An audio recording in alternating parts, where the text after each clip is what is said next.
Have you ever begged to be loved? Not with words, but with your silence, with your softness, with the quiet surrender of your spine, your voice, your desire.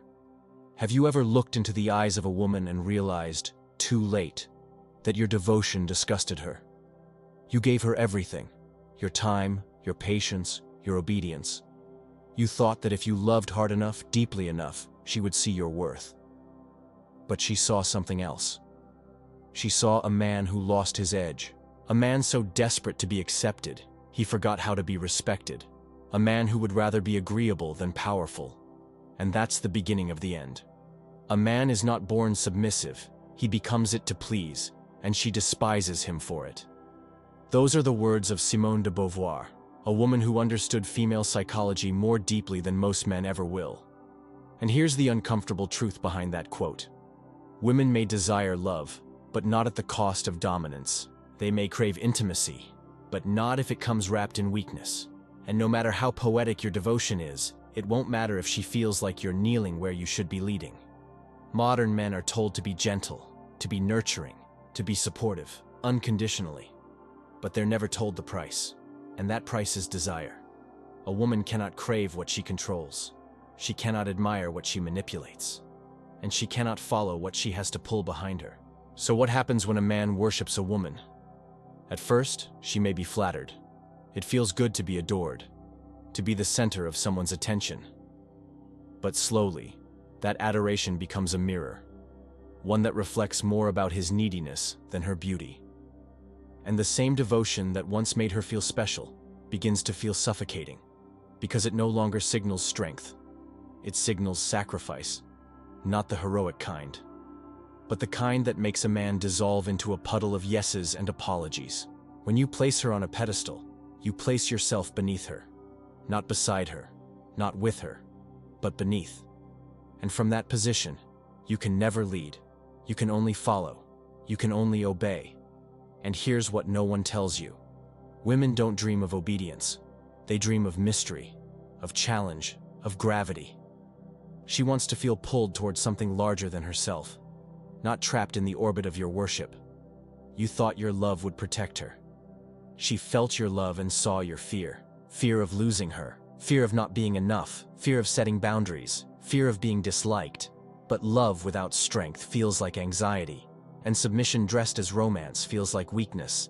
And no matter how deeply she wants to be loved, she will always walk away from the man who makes her feel like a goddess, because it reminds her he is not a god. Have you ever lost someone without knowing why? Everything seemed perfect. You were attentive, loyal, available. But something in her eyes changed. The way she touched you, the way she looked at you.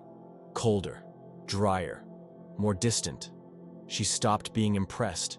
She stopped leaning in. She started looking past you. And you thought maybe you said something wrong. But it wasn't what you said. It was who you had become. You abandoned your authority. You traded polarity for comfort.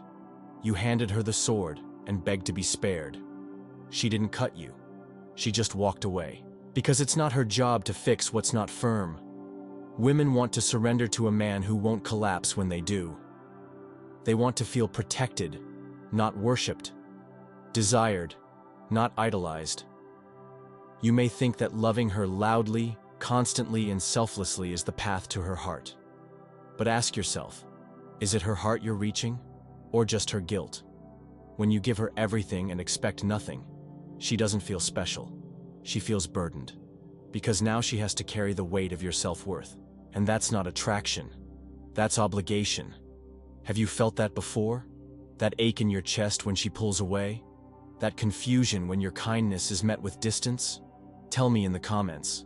Have you ever been punished for loving too gently? Have you ever watched a woman grow cold while you gave her your soul? You start questioning everything. Should I have texted less? Should I have waited longer to say I love you? Should I have played harder to get? But those aren't the real questions, because deep down, it wasn't about strategy. It was about essence. She didn't leave because of what you did. She left because of who you stopped being.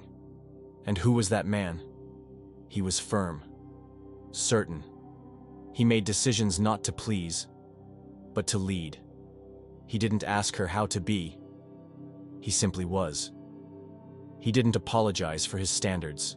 He wasn't afraid to be misunderstood.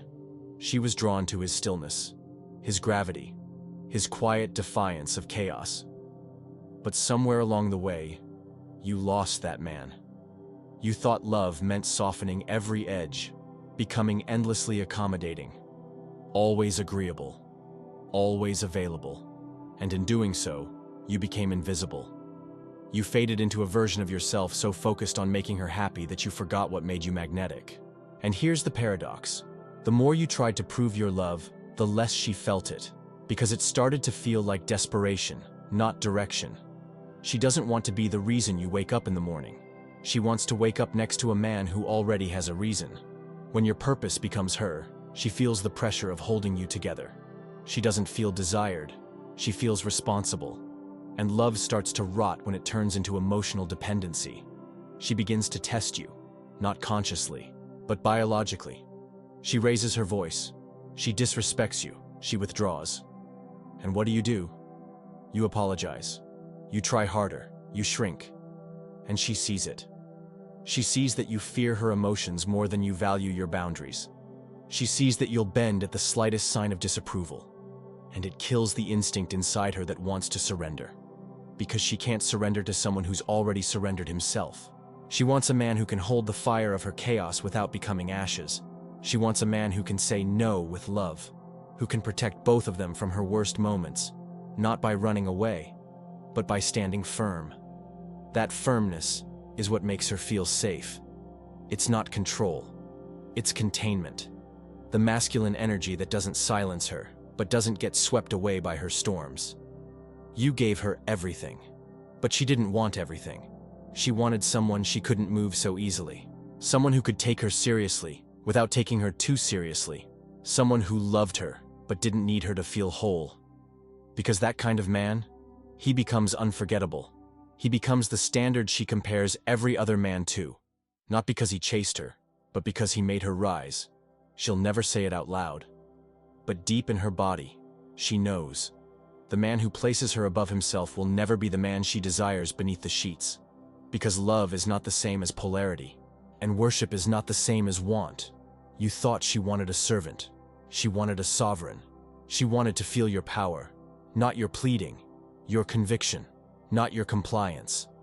And the more you gave without spine, the more she saw through it. She saw the void behind your compliments, the insecurity behind your gifts, the fear behind your softness. And fear is the one scent that kills all attraction.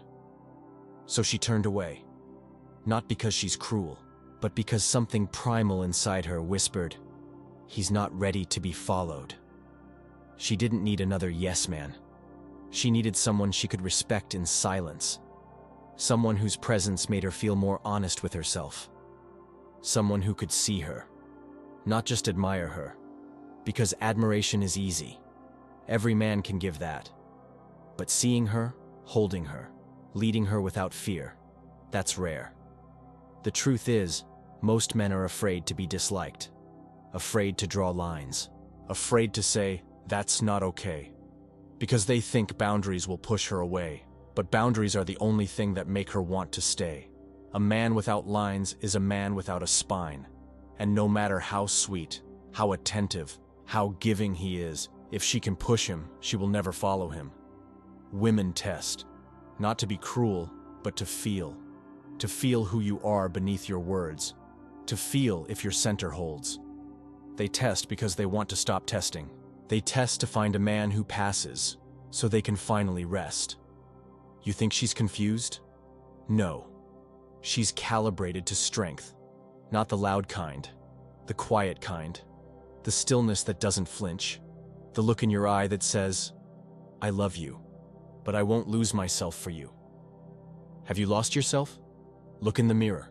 When was the last time you did something because you believed in it, not because you hoped she'd approve? When was the last time you said no, not out of spite, but out of self-respect? When was the last time you walked away from a woman? Because she didn't meet your standard? You see, most men never do that.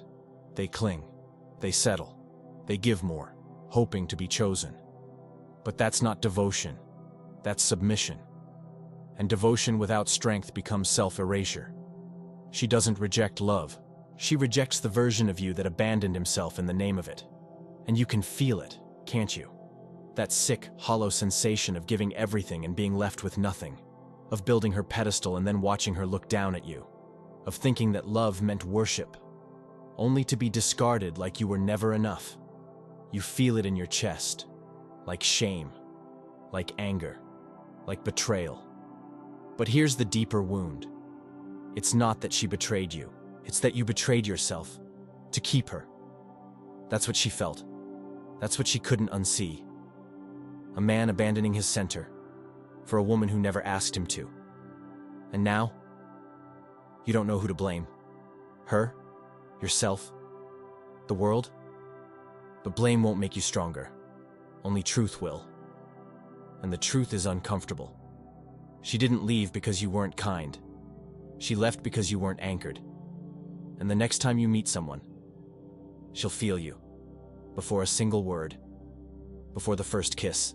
Before you even realize she's watching. She'll feel if your heart stands on its own. She'll feel if your soul has a spine. And in that moment, everything will be decided. Not by what you say. Not by how much you give. But by who you are. Without her. And if who you are is a man grounded in his own worth, she won't need to dominate. She won't need to test. She'll soften. She'll surrender. Not in weakness, but in trust. Because finally, she's met someone she doesn't have to carry. Someone she can respect in stillness. Someone she can love without losing herself. But if you come to her empty, hoping she'll fill you, you won't just lose her. You'll lose your own reflection. And that's the tragedy no one talks about. Not that she left, but that you don't recognize the man who remained after she was gone. We've sold men a lie. That devotion means sacrifice. That love means pleasing. That being good means never upsetting her. But the truth is, every time you swallow your truth, you poison the relationship. Every time you hide your spine, she feels it and hates it. Not because she wants to, but because she has to. You taught her how to see you, and now she can't unsee it. So here's the shift. Real love doesn't come from approval. It comes from polarity, from contrast, from the dance between equals, each rooted in self. You don't need to earn her desire. You need to embody your value, fully, without apology, without bending into someone you're not.